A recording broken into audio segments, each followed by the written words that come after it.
For some reason, late last week, the Washington Post thought it would be a great idea to allow Kellyanne Conway to write an op-ed alongside an anti-abortion activist, urging the Republican Party to just go on the offense, that's how they put it, on the abortion issue for 2024.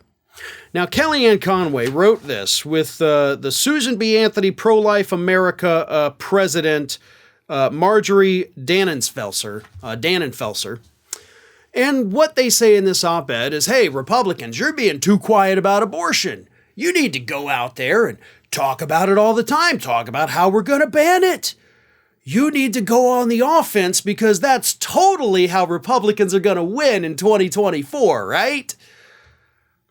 Apparently, Kellyanne Conway has been not paying attention to politics for the last year and a half.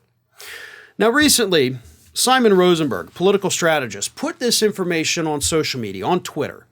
Let me read you this analysis of what has happened in politics since the Dobbs decision last summer that overturned Roe versus Wade. Again, Simon Rosenberg, political strategist on Twitter. He says, in 2022 after Dobbs, Democrats outperformed 2020 numbers in 5 House specials by 7 points and Kansas by even more. Voter registration across the U.S. turned more Democrat.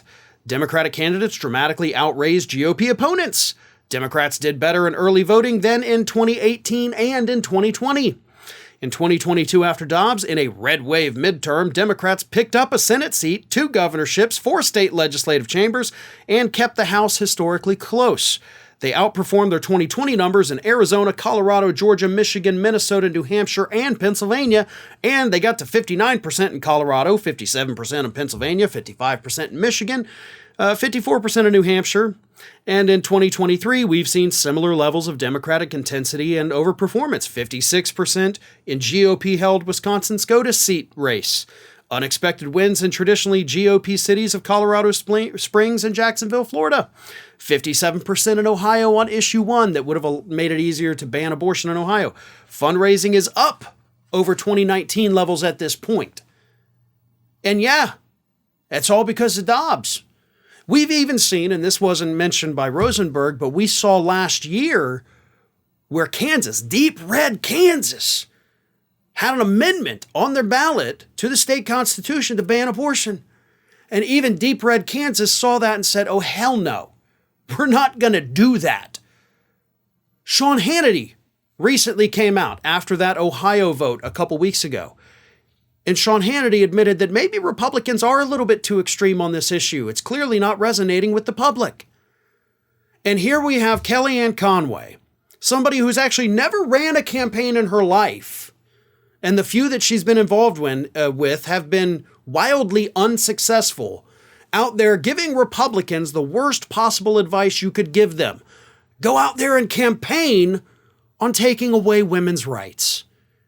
It certainly hasn't worked for Republicans in the past 18 months, but hey, maybe things will suddenly change and women around the country will be like, you know what, Kellyanne's right.